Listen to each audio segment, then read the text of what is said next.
writers just shouldn't be reaching out to reviewers, full stop, basically.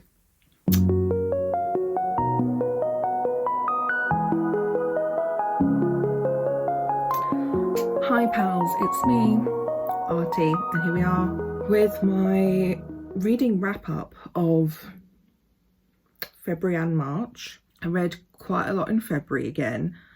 I think I read about 10 books, and then March I didn't read as many, but you know, it's fine. Life is hard at the moment. So I'm testing out using the new iPad me and my mum bought to share.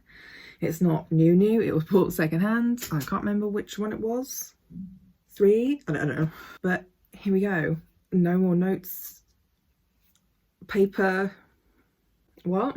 For me, I can just hear loads of banging, so if you can also hear that, I'm sorry, but it is what it is. I had a couple of rereads.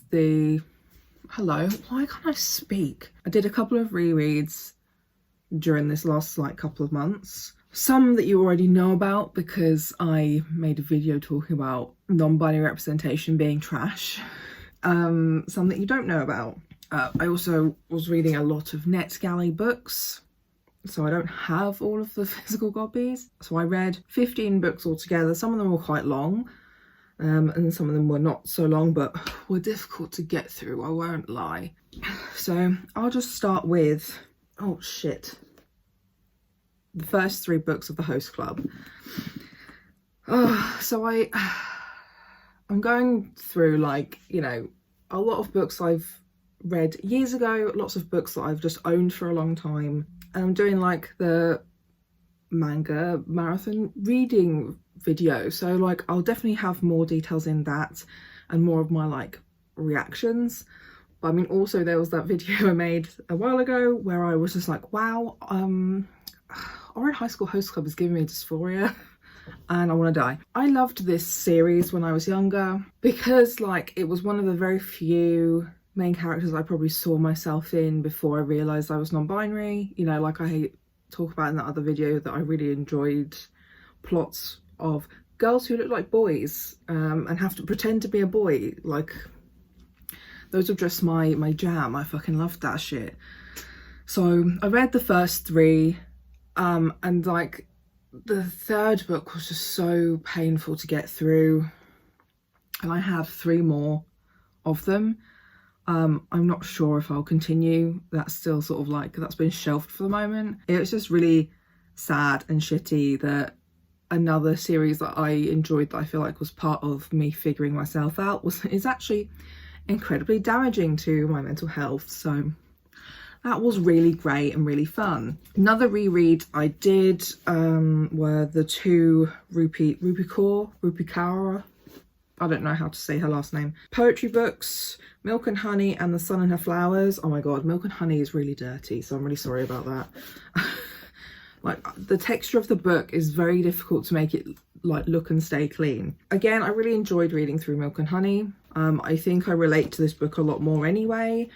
I made notes during this reread. I think I read this in a really shitty time I was having when I was at uni. Then I got this book as a present in my 3rd year of uni, and I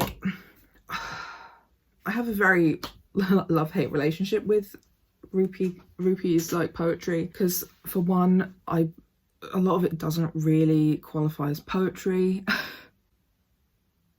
I know this is not an unpopular opinion, and I tweeted something about this because I was really struggling to get through this book.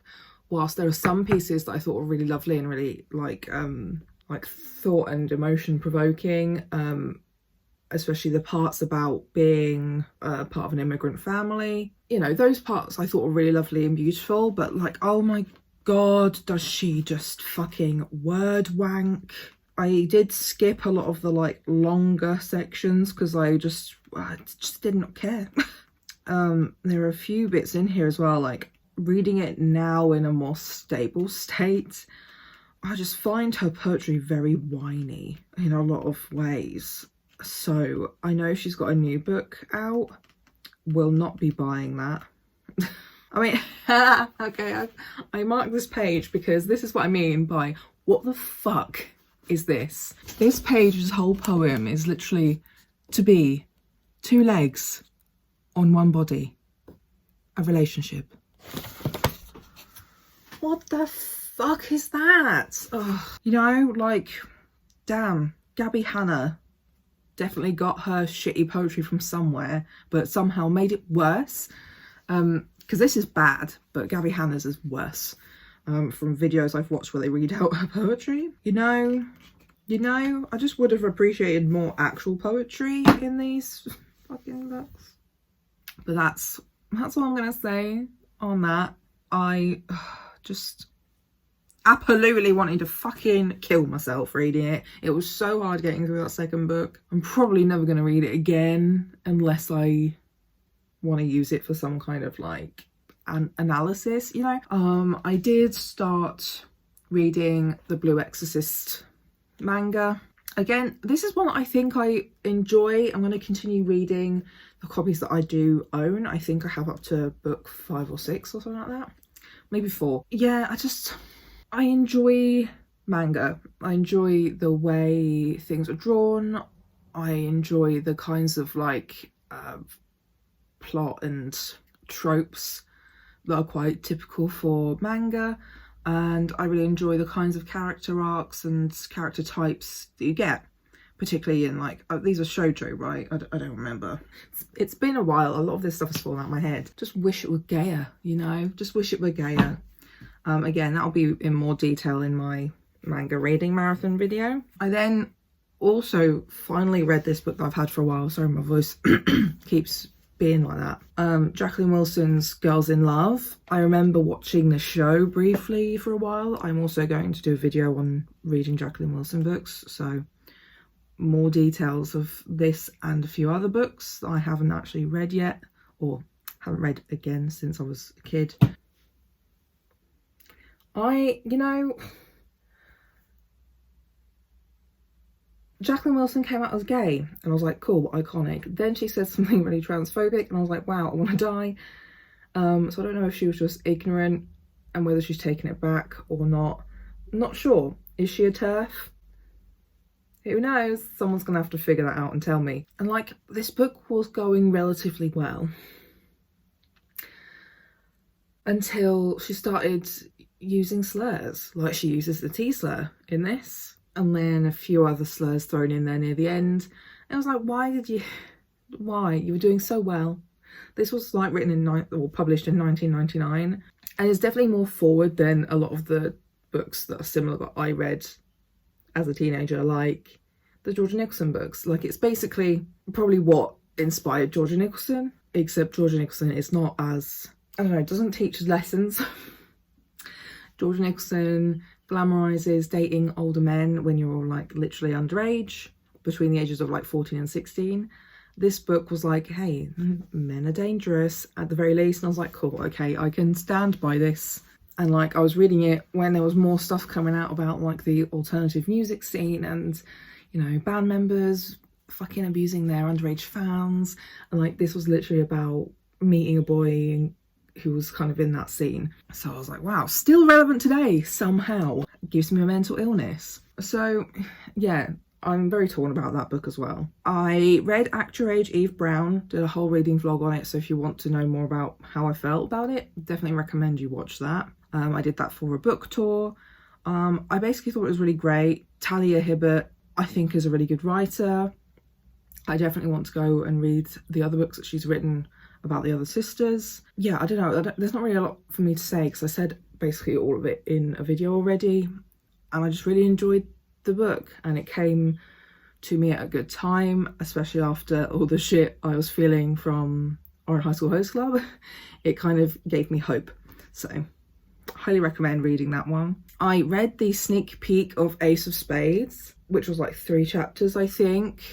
I'm very excited for this book. I like the idea of dark academia, but like until kind of recently it was very white, very straight, and I'm very bored, you know, like anything that's very white, straight and non-disabled, you know, and cis, I'm bored. I don't fucking care. You've had your story a million times. Like, I don't want to read that story anymore. So I'm pretty sure the 2 main characters are both black in like a very prestigious school that's mostly white people, and it's kind of like a Gossip Girl vibe, but like darker. And I was like, nice. I love me some Gossip Girl dark academia vibes. And it's also gay, so I was like, yes. So there we go. There's nothing more I can say. I just can't wait to either get my hands on a copy or whatever. I just want to read it, you know? Very excited. I read a short children's book about a trans child and their sibling. It's called My Sister Daisy. I don't know. I'm kind of torn about this because I don't think the parents or the writers are trans themselves, and the book is not centering the trans child, it's centering the cis sibling. So you know, both of those things are not ideal to me. Also, the art was a black family, but the artist was white. And the writer's white. So like, whilst, yeah, I'm very much here for for diversity, and like, it's definitely something that's not strictly related to white families, it just, you know, doesn't feel great that a white writer and a white artist are profiting off of a picture book of a black family, you know? So I'm very torn about it, because whilst, yeah, I agree that, you know, there needs to be stuff in place to help the cis siblings of trans children to understand what's going on, I'm not sure this is how to do it. I then read A Little Sunshine and a Little Rain by Sabina Lauren, and it's I saw her previous poetry book all over the place. I never got a copy, but whatever. So I was interested in reading this because I've also been trying to like read more poetry this year. It was basically like a poetry book, but also like a workbook for writers, which I thought was like a nice, you know, a combination of both and not just one or the other. I liked a lot of the prompts. They weren't very cliched. I really liked the aesthetic of the book. It was really pretty. I liked the colour, whatever. And I liked a few of the poems, but then halfway through, yeah, then partway through the book, one of the illustrations was of a dream catcher. This author is white British, so as per, can't enjoy anything without it being ruined by white writers doing the most to be disappointments. It's so easy to just avoid doing a lot of these things. And like, to me, knowing that dream catchers is like a Native American thing and you shouldn't be using them or making them or whatever unless you are Native American or you've bought directly from a Native American person. You know, there are some ways of it's okay for you to have these items, but for the most part, no. And again, it's like a profiting off of an aesthetic that's not yours to profit off of. Wow, I can't believe I fucking said some words that were good. Wow.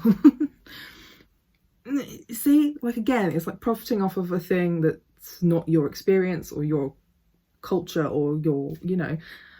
And this is just what keeps coming up a lot in what I'm reading. It's just like, damn, why the fuck haven't you learned anything? I then read another poetry book called You Don't Have to Be Everything, edited by Diana Whitney. For the most part, cool, nice. A selection of women, including trans women. I was like, cool. Glad to see that there's like some inclusive nature of this. But there were two poems that bothered me.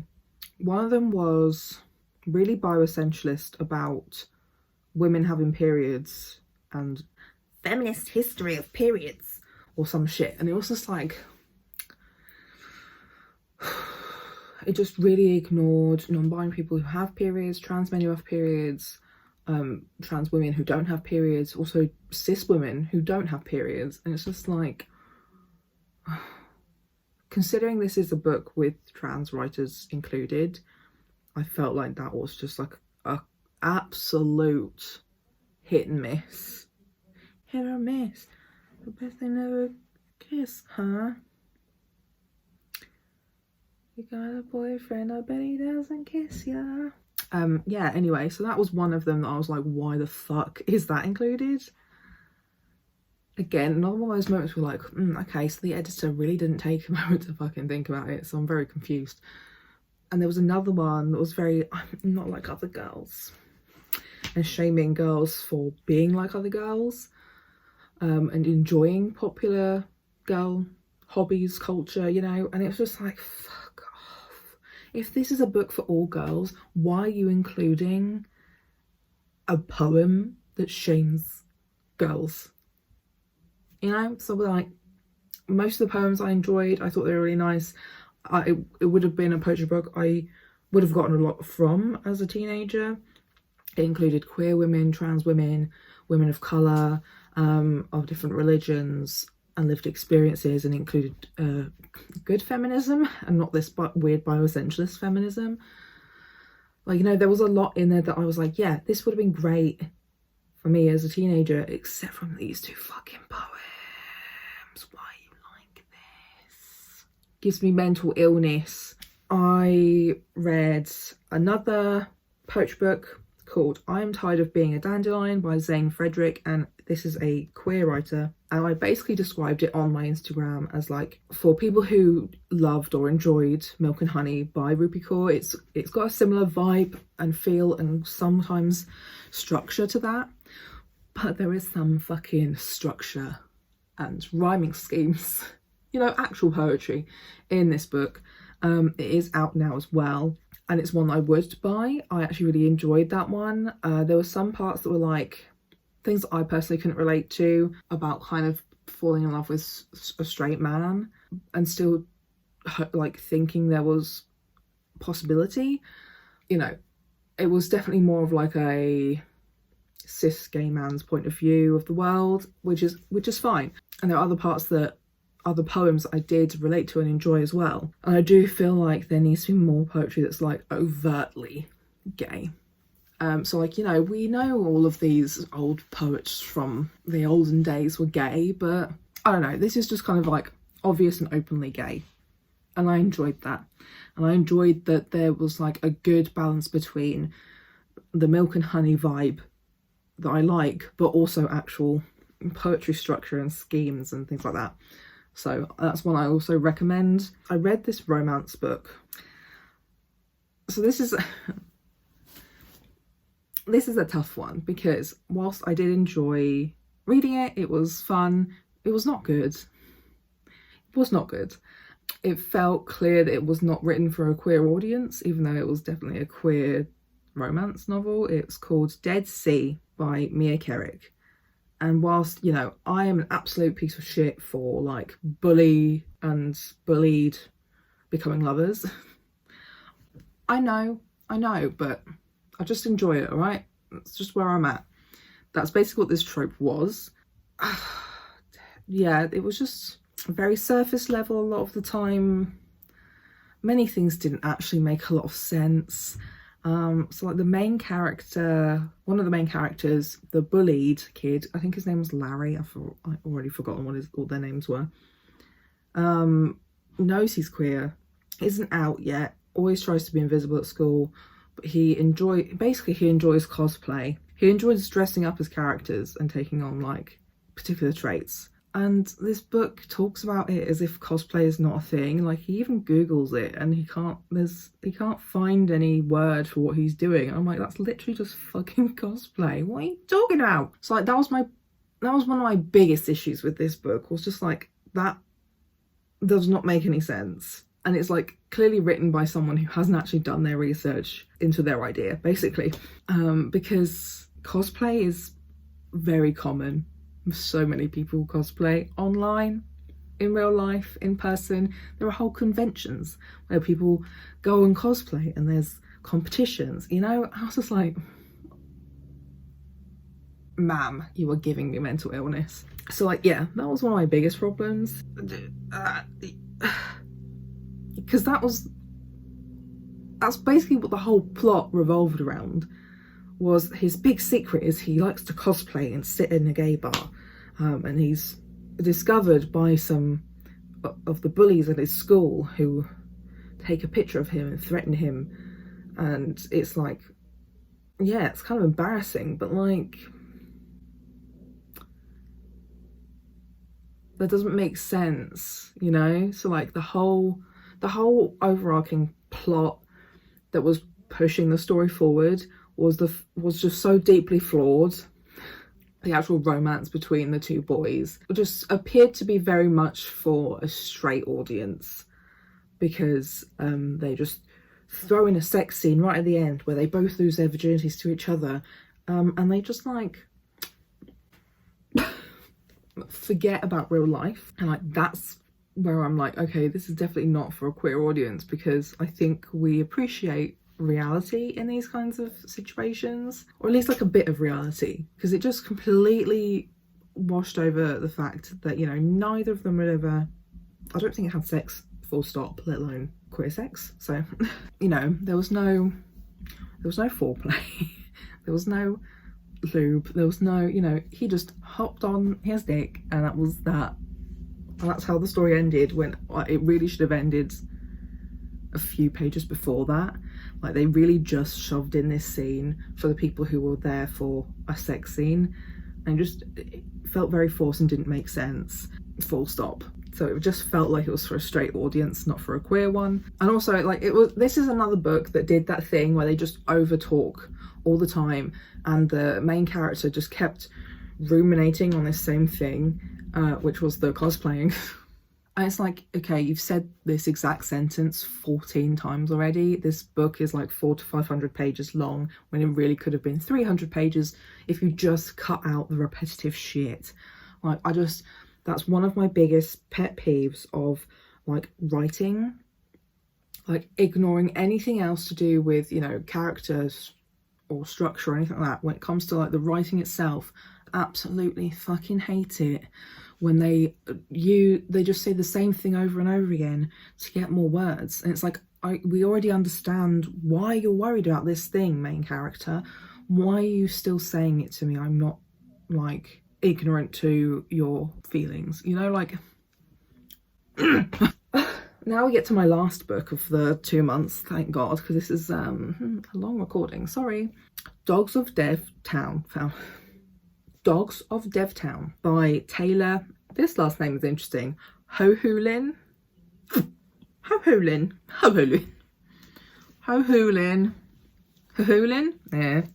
yeah. So first of all, white dude is the writer. This is a pretty standard sci-fi novel. Those two things for me often do not go hand in hand very well.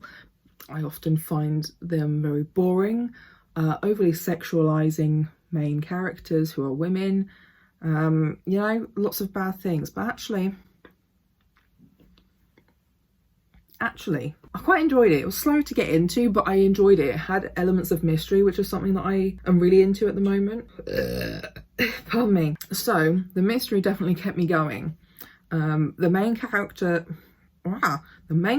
was a woman called Shan, who uses bioscience injections to make her body turn into weird shit so she can fight and chase people. Because she's basically like, not quite an assassin, but she finds people for like big bad guys, basically. And then the rest of the world is just biomechanics. So everybody has some kind of like mechanical adaptation made to their body.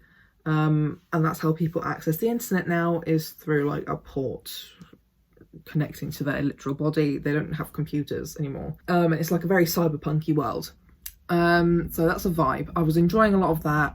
The sidekick is kind of like a skinny, drug addicted hacker who I fell in love with. I loved him. He was kind of flamboyant, but he looked like, in my mind, he kind of looked like a grungy skater boy, because he was mostly on the street high.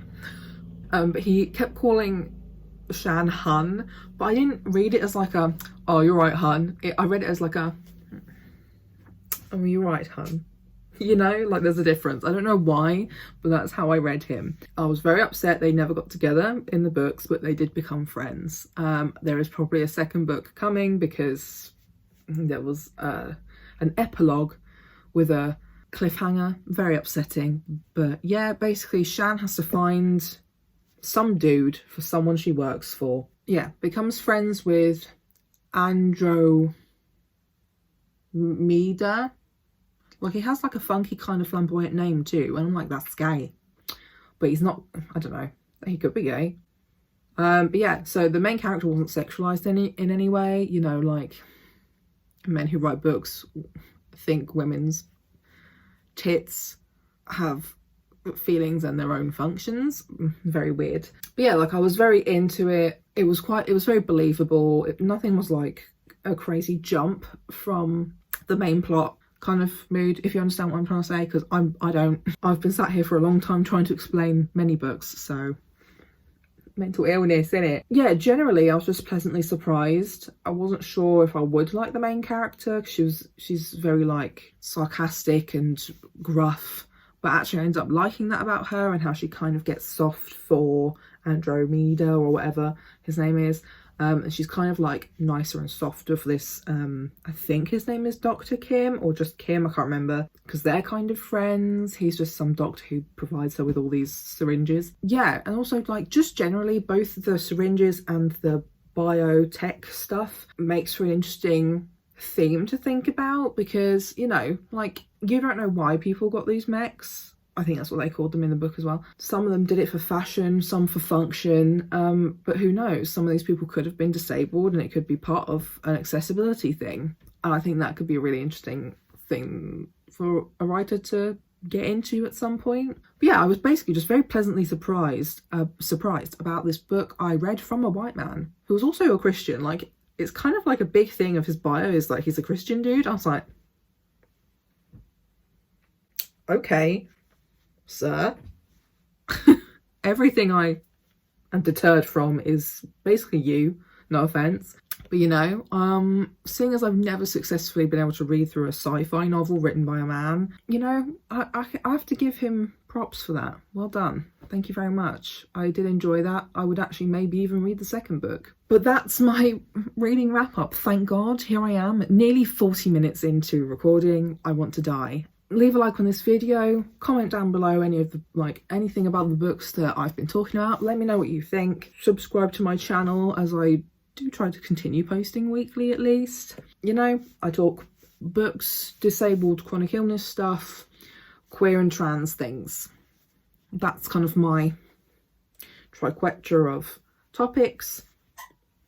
Come back. I have many videos of each of these topics if you want to go and watch any of those. And I'll see you next week. Bye.